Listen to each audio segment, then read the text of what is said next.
There we go. Sorry about that. Is that better? Can you hear me now? Thank you for these comments. I think my microphone was muted. So what I'll do is I'll just start again with the presentation. So my name is Jack from tofluency.com, and I help English learners reach a high level of English. Now, I'm seeing so many people here live, which is great. Great to see so many people come and watch this live event. So thank you to you if you are here live. Thank you if you're watching the replay. And it's great to have you here. So I gave a little bit of a tour of my office. This is where I do my work. This is where I create videos, write emails, create new courses. This is the room where it happens. I also have a laptop, which means that I can work in different places, but this is the main room where I do stuff, okay? So I'm hearing a lot of people saying yes, yes, yes, yes, which is great. Sorry about the muted microphone before. So this is an experiment, okay? I'm gonna try something new today. Currently, I do live lessons on my phone on Periscope, but I'm gonna try doing it here on YouTube. And maybe I'm going to do this weekly or monthly, okay? So I want your feedback. Let me know what you like. I'm going to send out a survey to those who watched this later. So please give me your honest advice about this. Now, what I'm going to do, one more thing. I have two dogs. They like to bark. So if you hear them barking, just ignore them, okay? But they might interrupt this presentation, most likely. So I'm going to share my screen now and show you the presentation. So yeah, To Fluency Live, learn English and connect with Jack. So this is what we're going to do today.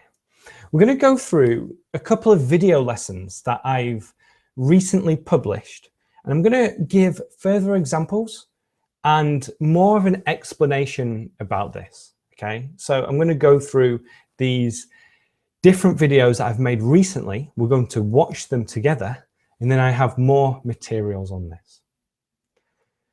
Then we're gonna have a look at the To Fluency community comment of the week or month, and this is something I think I'm going to do more often to highlight people who follow me and their comments and what we can learn from this. We're going to have a fluency tip and also a story. So I'm going to give you a tip on learning English and how you can reach a high level. And then we'll go through and give another story about this. I'll have a quote for you as well. So I'm going to give you a quote, which should be very inspiring. And then we're going to do question and answers. If you have a question, ask it at any time. Currently, I can see different questions coming in, and I can answer these later on. I might not be able to answer straight away, but I can answer these questions at the end or after the videos if it's relevant. Now, this live lesson has a sponsor, and it is the To Fluency program. And this is my program. It's a step-by-step program that goes through exactly what you need to do in order to become an English learner who makes amazing progress. So I'm sure a few of you here right now are already To Fluency program members. If you are not, check this out. Take a look at this at this website, tofluency.com/TFP.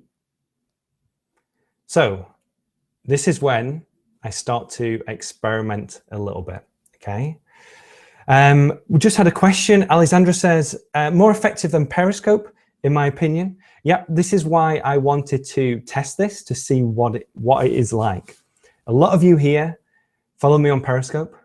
There are pluses and minuses of both of these things, but this is all an experiment. Let's see how it goes.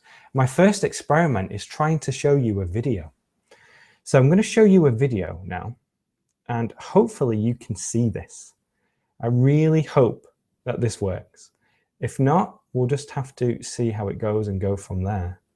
So let's see if I can click this video. If I do that, just bear with me now. I'm not quite sure if this is going to work. I have a backup plan, a plan B, if this doesn't work. Let me know in the comment section if you can see the video, okay? If you can see the video. Because at the moment it looks like it isn't working. What I'm going to do is share a different screen. So as I say, bear with me everyone. Hello, welcome again. I'm going to try and share my screen now so that we can watch it on YouTube. Okay, so here we are on YouTube. This is my, oh, I shouldn't really show you some of those things. This is my YouTube channel. I'll see if I can just change this 1 second. As I say, this is an experiment. Please bear with me. I'm just going to stop sharing that screen and bring up this up here. And I'm going to open a video. I'm going to play this video together, okay? Hello, this is... And let's see if this works. Thank you everyone for being patient. Okay. So let's have a look. If I do full screen, hopefully you can see the full screen. Yes, you can. Let's play this. Are you guys ready? Jack from tofluency.com, and in this video, I'm going to look at some phrases that you can use when you want to wish somebody a happy birthday. So let's go straight into it. So the first one here, as you can see, is a simple one. Happy birthday, Sarah. Now, a couple of things here. The first one is that we use capitals. Happy birthday, H&B. Now, this rule isn't very strong. You'll see a lot of people using a capital H, but not the capital B, okay? But the right way to do it is both with capitals. And then we have a comma, and then we have the name. It's very common to use an exclamation mark here too. So happy birthday, comma, Sarah. The next one is pretty cool, which is this. Hope you have a great day, or hope you have a wonderful day. Hope you have a fantastic day.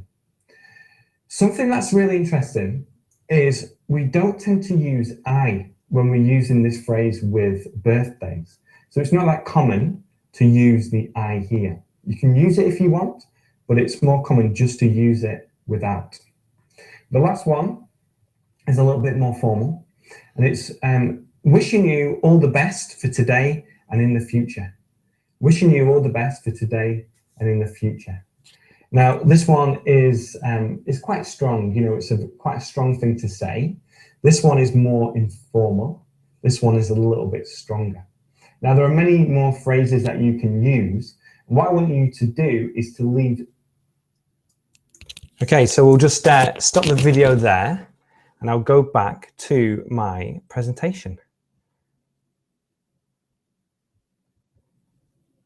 Hello, everyone. So, did you, very quickly, yes, we can see your screen share. I'm just going to have a look at this. We know your YouTube channel. Thank you, Daniela.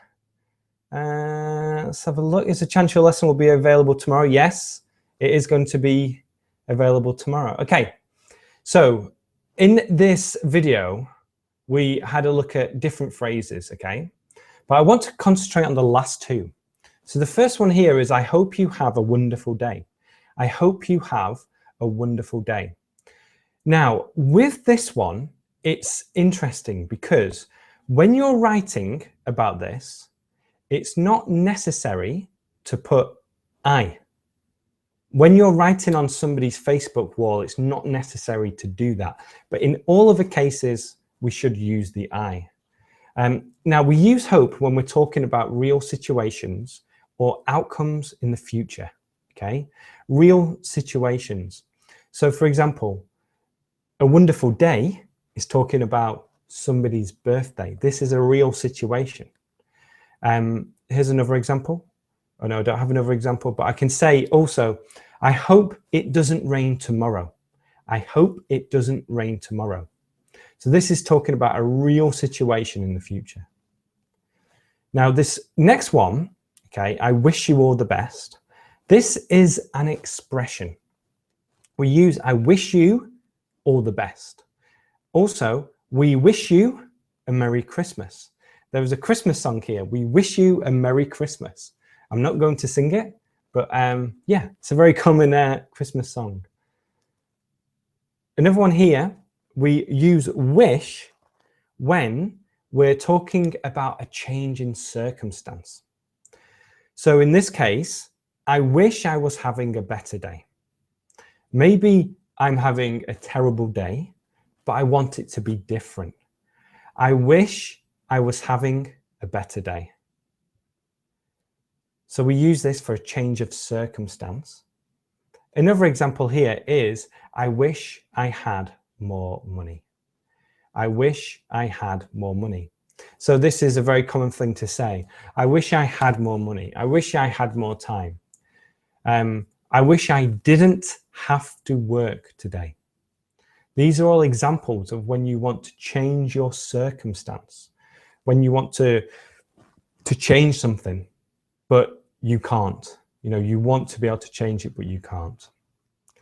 So what we're going to do now, sorry about that, is we're going to have a look at another video, okay? And this is one that I posted yesterday. I think it was yesterday. So let's have a look at this now. And we'll have a look at this video. From tofluency.com, and in this English lesson, we're going to look at the phrase look good or look great, look fantastic, look amazing. Because a couple of days ago, it was Halloween here in the US, and my wife wore a costume. She put on a wig, a very nice dress, and I said to her, "You look great. You look great." So I was talking about her appearance, saying that her appearance was really good. So I said to her, "You look great." Now, we can also use it when we're talking about things like food. The food looks amazing. The food looks amazing. This is what people say when they go to a house party with food or to a restaurant as well. And then the last one here, how does my hair look? How does my hair look? So this is asking a question about if your hair is looking good or not. So there are 3 ways that you can use look. Now be careful here because there are different ways that we can use look. So subscribe to my videos or like my page. Okay, so you've watched that video now. Let me go back to my lesson notes, and we will have a look at the details on this. Okay, so this is the look good video. Okay, we talk about if someone looks good, and the example that I had was with my wife saying, "You look great." So I told her this when I saw her in her costume, when she was wearing her wig, when she was wearing her nice dress. So we're talking about appearance here, okay?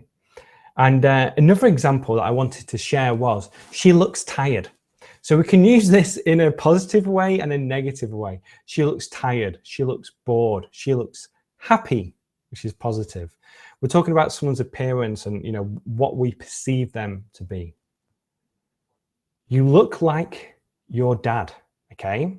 Now, I said in the video that you have to be careful with look because there are different ways that we can use them. And this is another way that we can use look. You look like your dad. Now, this is just saying you have a similar appearance to someone else.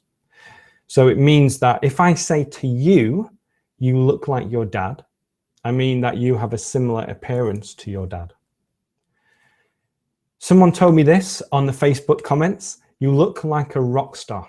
So I was wearing a wig and somebody said to me, you look like a rock star. So apparently I had a similar appearance to a rock star, a singer. Now there are more examples here, and I just want to highlight 2 questions because these questions sometimes get confused. First one is, what is he like? What is he like? Okay. Now, when you're asking this question, you're talking about personality, or, personality and a general overview of a person. So when you answer this question, you would say things like, he's really nice. He's great. He's annoying. He's ambitious, etc. So yeah, we can use it like that. Gemma is here. Welcome, Gemma. I'm going to share something about you in a minute. The other question here is, what does he look like? So when you ask this question, what does he look like? We're talking about appearance. We're talking about someone's appearance and what they look like, for example.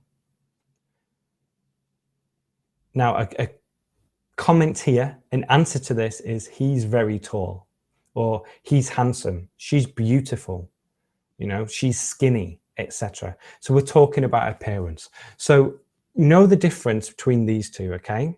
What is he like? We're talking about personality. What does he look like? We're talking about appearance. So hopefully that's given you more information and more knowledge on the 2 videos that I posted recently. I'm just going to turn on my webcam again and just say hey. So hopefully you managed to watch those videos. Unfortunately, it's hard for me to watch the chat and see people responding in real time because I just have lots of comments and they're in no particular order. So hopefully you could watch those videos and see the slideshow. So we're going to go on to the next segment now, which I'm really excited about. And Gemma came just at the right time because the next segment is this. It's comment of the week of the month. And if I continue doing these types of live lessons, then if I do them weekly, every week, we'll have a comment of the week. If I do them monthly, comment of the month. So to give you some context, I posted this on Facebook and Instagram and elsewhere. And I showed a picture of my tea. And I said, being able to sit on my porch in November in a t-shirt is special. Having some tea while I catch up with a few things. Now we had a couple of questions here. Someone asked me, why is sitting in a t-shirt special? And the reason is because usually in November, it's too cold to sit outside. And then I also had a question about catch up. So while I catch up with a few things, and this just means when you catch up with something or catch up on something, it means that you are currently behind. So for example, I get emails sent to me every day, and I sometimes don't respond on one day. So the following day, I have to catch up on my emails. And it just means that you are behind and you have to try to get to where you normally are. But Gemma commented on it and said, how many different cups of tea do you have? I'm drinking tea too, although I could murder a beer. And I found this comment really interesting because of the phrase, murder a beer, to murder something. Now, literally, to murder means to kill. But in this case, I could murder a beer means to really want a beer now. So it's when you really want something right now. And we usually use this for drinks and food, for example. So if I go to a house party, I might say, I could murder a beer. Do you have any beers? Now, apparently, according to my wife, this is British English. So it's only for British English. But I'm not quite sure on that. So let me know if you've heard this phrase before. Thank you, Gemma, for this. Now, the next segment is a fluency tip. And this is all about getting into the habit of using English, okay? Getting into the habit of using English. Because habits make you who you are.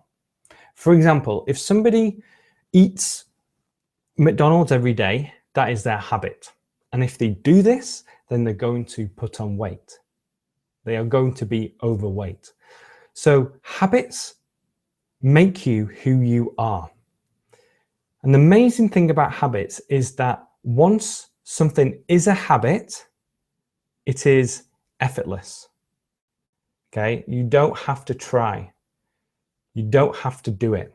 You don't have to make a big effort to do this. And reaching a high level is all about doing lots of small things right every day. Okay? So reaching a high level of English is all about doing lots of small things right every day. It's about constantly doing things, the things that are going to make a difference, things that are going to help you with your English.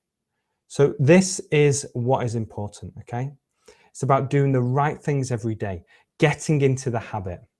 Now, a couple of people have just said that the connection is bad. Hopefully it is back on now. Yeah, let's have a look. I'm just going to have a look at some of the comments. Yep,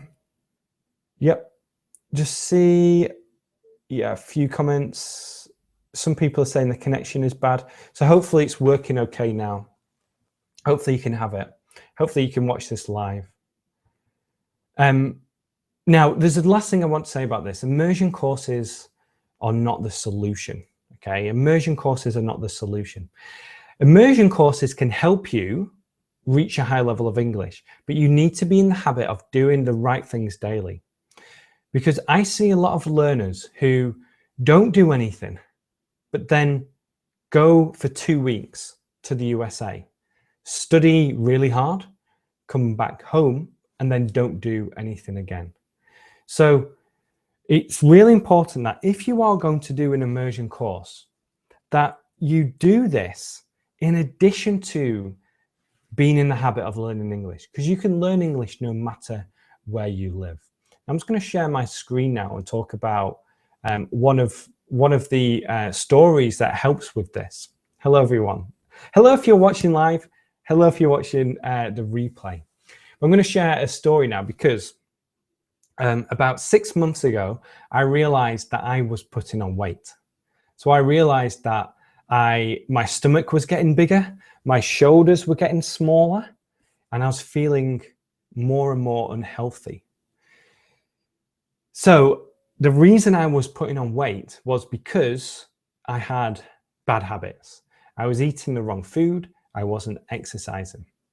Now, usually what happens is when people put on weight and they want to lose this weight, they do a 2-week diet or they exercise 2 hours a day or an hour a day every day.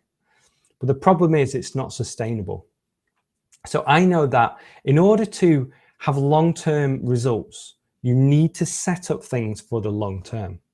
And it's about getting into the right habit of doing the right things on a daily basis. So I started to stop drinking coffee, okay? I stopped drinking coffee. I had a salad every day. I exercised for like 10 minutes in the morning. And then after 2 weeks of doing this, or 3 weeks of doing this, it was a habit. And then I started to do other things too. And now I go to the gym twice a week, I play soccer, I exercise in the morning, and I eat really healthy foods. And this is now a habit of doing this. And over the long term, over 6 months, it's made a really big difference. But if I went on a diet, okay, or if I had just gone to the gym for 2 weeks intensively, I wouldn't have achieved my long-term goals. And it's the same with learning English. You need to focus on these goals and get in the habit of doing the right things daily. And if you do want to take an immersion course, know that this will help you, but you need to have the right habits in place before you do that. So hopefully that's been useful. I'm going to go back to my screen now and share a quote with you. And it is this. And it's from Ludwig Wittgenstein. My German pronunciation isn't perfect, but hopefully that was okay. The limits of my language are the limits of my world. And I saw this the other day and it really resonated because it's true for foreign language and also your native language. If your language is limited, then it's hard to express yourself.